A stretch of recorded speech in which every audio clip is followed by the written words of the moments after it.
The final live debate of the 2012 U.S. presidential election took place in crucial battleground state of Florida this week, and the main focus was foreign policy. But many Americans were left wondering which candidate's leadership will benefit the United States in the international arena. Joining me now to break all of this down for us is internationally renowned columnist Moises Naim, who is currently the senior associate of the International Economics Program at the Carnegie Endowment for International Peace.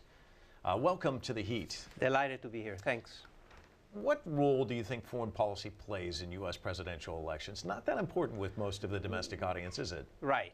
Unless there's a big war, like a big crisis, a big threat, 9/11 kind of disasters, foreign policy, international affairs don't loom large in the minds of voters. It's about jobs, it's about daily lives, it's about the personalities of the candidates and their lives.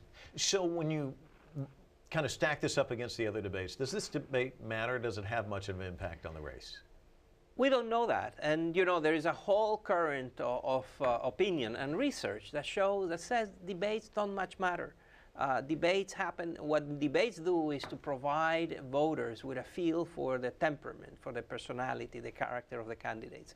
And the subjects are just excuses to allow the candidates to present themselves as presidential, well-informed, and people you can trust. So at the end of the day, it's less the substance than the body language, that the way they present themselves, how they project their persona as a potential leader of the United States. Well, that's going to lead right into the first bit of sound we want to show, because Mitt Romney projected himself a lot differently in this debate, and we want to show you a clip. This is where it seemed to be where he was agreeing quite a bit with President Obama. Let's listen in.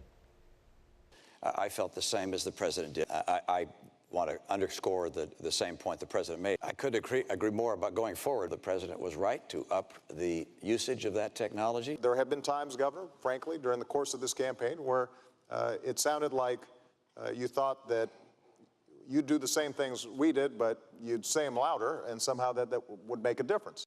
Was this a good strategy on his part? What is very clear is that Governor Romney had to be very careful not to be accused of using very important, delicate international matters for political gain and for political advantage. He was accused of that when he did comment on the Benghazi attack, and immediately the Obama campaign accused him of using a national tragedy for political gain. So there is a little bit of that. There is also a little bit of trying to show that he's not a hawk. It was very important for Governor Romney to tell the American people, you know, if you elect me, I'm not going to go to war. I'm not going to be George W. Bush. I'm not going to engage in wars of choice.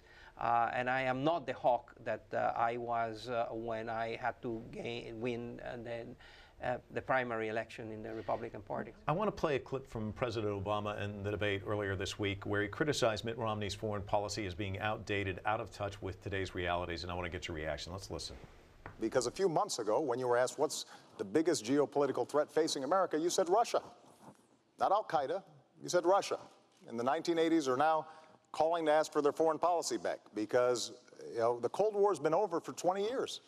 You mentioned the Navy, for example, and that we have fewer ships than we did in 1916.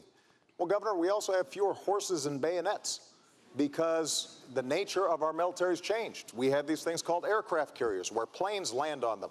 We have these ships that go underwater, nuclear submarines. And so the question is not a game of battleship where we're counting ships. It's what are our capabilities? He got some good laughs out of that, but what about Romney's policies and how he's lined them up? Do you think he is taking a step backwards? What we have seen in this campaign, and that again, as we were discussing before, is very usual in campaigns, is a very superficial debate about foreign policy. A lot of what we heard during the debates does not reflect and does not capture the complexity, the nuances, the trade-offs that are involved. And so when Governor Romney identifies Russia as a big geopolitical foe, and he says, well, it's a geopolitical foe, but the real threat is Iran with its nuclear weapon.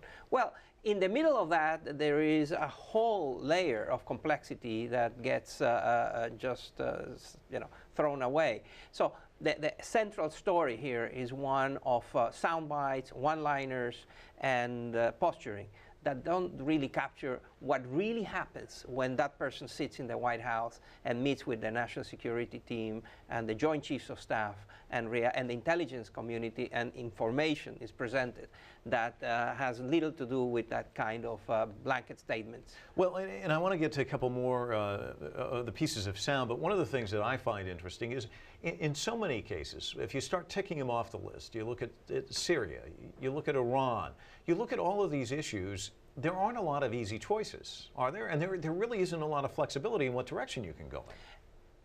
Again, sitting at the White House very often means choosing between the horrible and the disastrous.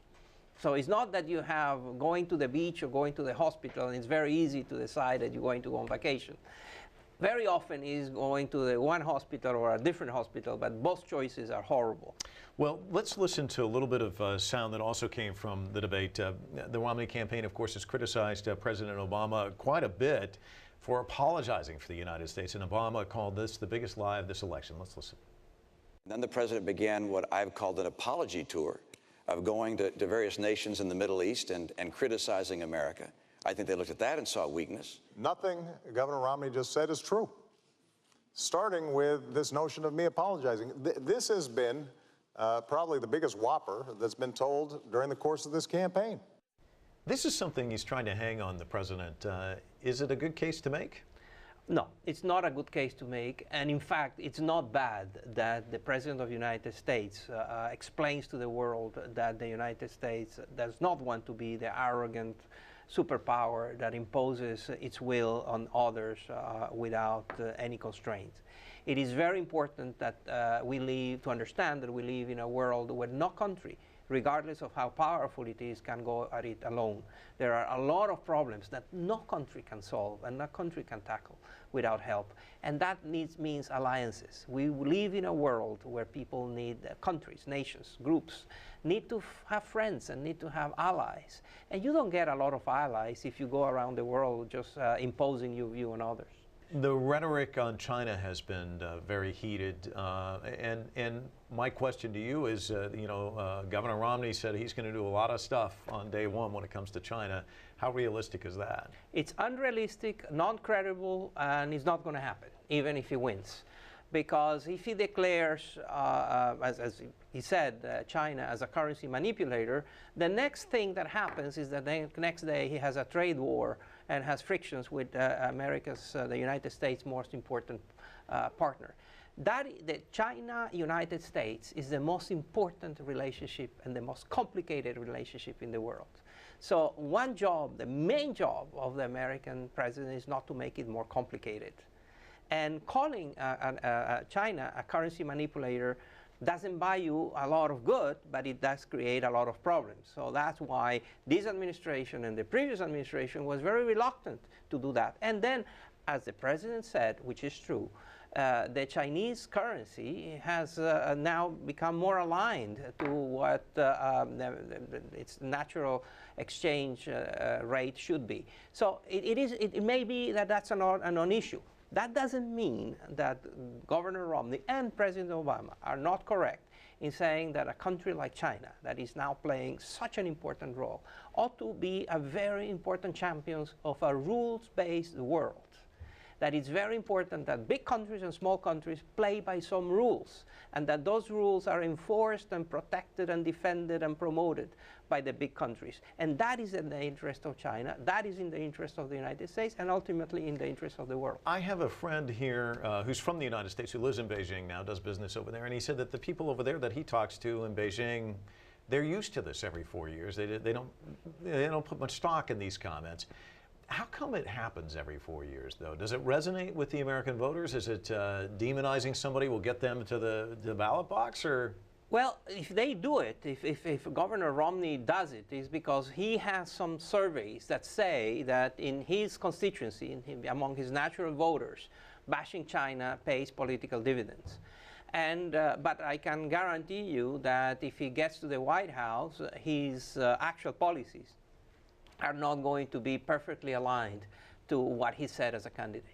But let me ask one more question, then I want to finish up. But Isn't there a stage where all of this dialogue up here with political candidates against one another kind of filters down to the regular people and can really kind of agitate them? I mean, isn't there a danger in Absolutely. Absolutely there is. And one would hope that the conversation about China will be more responsible on both sides. You know, in history, we have had always a pattern where there is an established power and there is an emerging power. And when that happens, a lot of times, war was the outcome. One of the biggest challenges of humanity in this time and age is to make sure that China's ascent doesn't lead to frictions and conflicts with the United States. And both countries and both leaders need to work for that, and that means informing and educating the public about the fact that these two countries need to be allies and be careful with frictions and try to contain them whenever they happen. One final question. Whoever wins on Election Day, what are going to be the foreign policy challenges they're going to have to deal with in their first year in the next administration? That's a great question, and the most valid answer is no one knows. Remember that George Bush he started, he said, I'm here to be a domestic president. And the next thing that happened a few months later in September is that the United States had to go through 9/11, and that then became the central, all-consuming theme of the Bush presidency.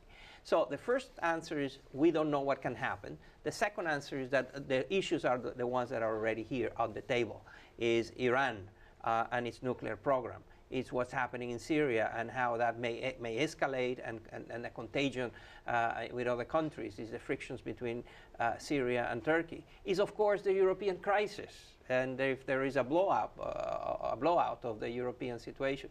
And of course, the complexities now arising around China and all of the territorial disputes that we're seeing with the islands and everything else. There will be a laundry list of things to deal with, no doubt about it. Thank you so much for coming in and My joining pleasure. us Delighted on the to be Heat. here. Thank you.